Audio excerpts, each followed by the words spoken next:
So this is gonna be a little bit different than my typical style of content over here, but I just wanted to make this video for two reasons. Number one, to bring word about chickens and how you should get them, and number two, to give an update on my 19-week-old chickens. Let's go. Alright, so I just came out. I'm gonna shake this right here, and you already can see the excitement in Loudmouth's face.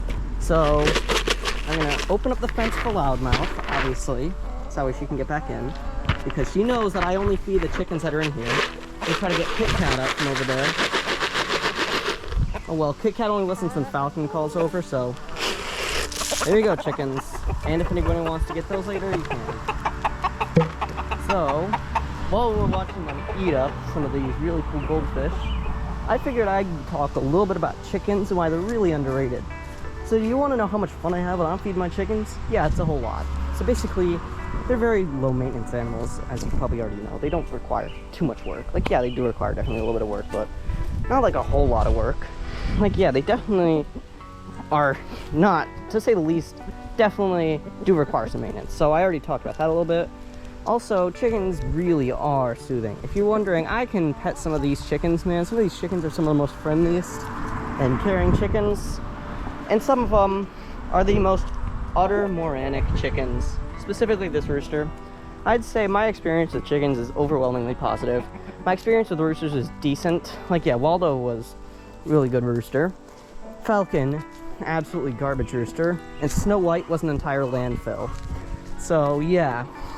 These chickens are really cute. I will say, they are definitely some chickens that I definitely want to have again. These chickens, we have, so if you are wondering, we have 12 chickens in this flock and 26 chickens in the farm flock. Some of these chickens were from the original farm flock that we combined because of the amount of attacks that have been happening.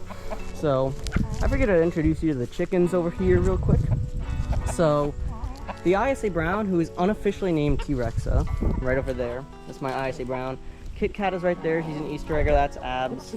Loudmouth I already introduced you to. Cute is the chicken right next to her. That's PETA, which I'm pretty sure you can guess. PITA. I'm pretty sure you guess what that stands for.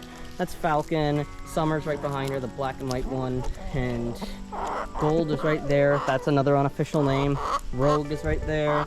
Back there is, yeah, Chicka. That's some weird name, I know. And yeah, Fluffball is right over there. She's a cross between a Marin and an Easter egger.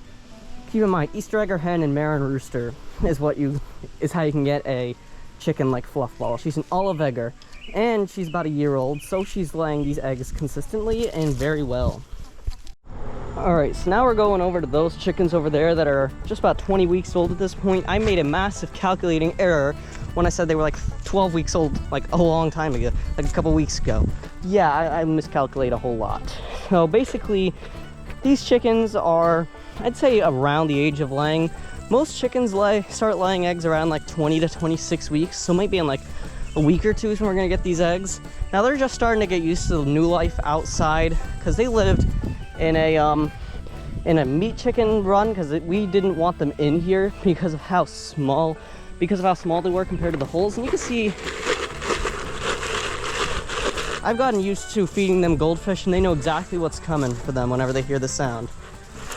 So there's your treats. I figured I'd introduce you to some of these chickens. You see those two white Easter eggers? Those two are my personal favorites. One of them way more friendlier than the other. I'm pretty sure you can tell which one is the friendlier one. It's the more puffed up one. So I think it's this one right here. So this one right here, the one that I can easily touch. Keep in mind, at like 19 weeks old, your chickens are just starting to accept the fact that, hey, you're cool and chill. So some of the chickens will react by, oh, you can pet me now, you can pick me up, you can do whatever the hell you want with me. And other chickens are like, you can feed me, I'll say thank you, and that's the most you'll ever do, because I'm not allowing you to pick me up. That's what a lot of the chickens, and also some of the cinnamon queen chickens, which are those ones that are almost like ISA Browns, but not really, are definitely some of the most chill chickens. They're not nearly as friendly as those puffy chickens though, which don't have names. I don't think any of these chickens have official names, like, at all. So these chickens are doing really well, and I'd say we're gonna get an egg any day now. So I figured I'd show you around the yard, talk about these chickens, why I'd recommend them, and everything. So we got these chickens back in April. around April of 2023, so they're not that old actually. We got them like late April. I'd say they're around like 19 or 20 in human years. So yeah, I'm telling those chickens that there's food.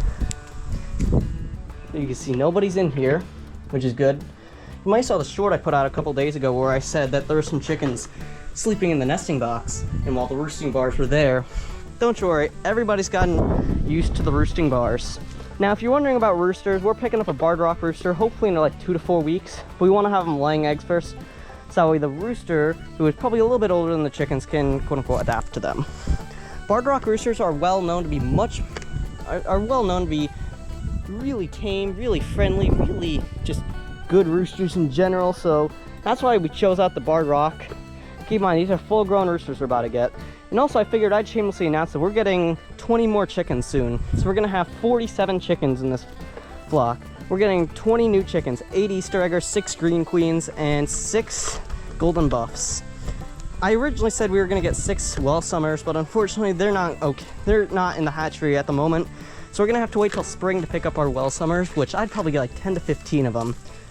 We once actually had a well summer in this flock before she passed away during the massive coyote attacks a couple weeks ago. And why would I recommend chickens to you, viewer watching this video? Somehow you're this far in. They're just entertainment at its finest, man.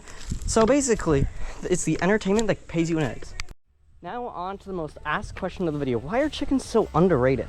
See, a lot of people think chickens are the definition of just boring. They just sit there, do nothing, and they're better off living in a cage. If you say that, I swear you're like actually genuinely wrong. And that's one of the opinions I say is blatantly wrong. So, see, living with chickens isn't actually that boring. You can, I mean, yeah, living with them between the ages of like 6 and 13 weeks is very boring because they run away from you, they're unfriendly, but once you get past 13 weeks and they start like clucking, they're gonna get really good around you and they're gonna love you and everything, especially if you start feeding them treats. And when you move them outside to a much larger run. The reason we didn't move them out to the run immediately was because of their size and the fence size. And also considering we had a massive fence at the time and the farm flock chickens were a lot less tame than the pet flock chickens. So we had to make sure that these chickies were safe. And of course, the coyote attacks were not at all planned because if I were to do anything to stop them, they wouldn't have happened. Basically, these chickies are just fine out here, and we're actually working on getting a tree stand that we can set up in one of these trees over here and use the chickens to get the coyote to come. Fortunately, there's only been a couple cases of these chickens escaping. On the first day of them being out of the coop, there was like, I'd say about maybe 5/8 of them right over there, and then there was that one short I released that got like 1K views that had like the chicken flew over the fence and landed on one of those trees, and yeah. So yeah, I'd recommend chickens for their eggs, entertainment, and low cost. As long as you can have them, obviously. If you can't have them, yeah, don't try to fight it. That's why I'd recommend buying some land that in a town or city that allows chickens. Just remember, if you're in a suburban area, keep in mind there's a good chance you can't have roosters, but you can have chickens. Just like my friend. I'll see you guys in the next one.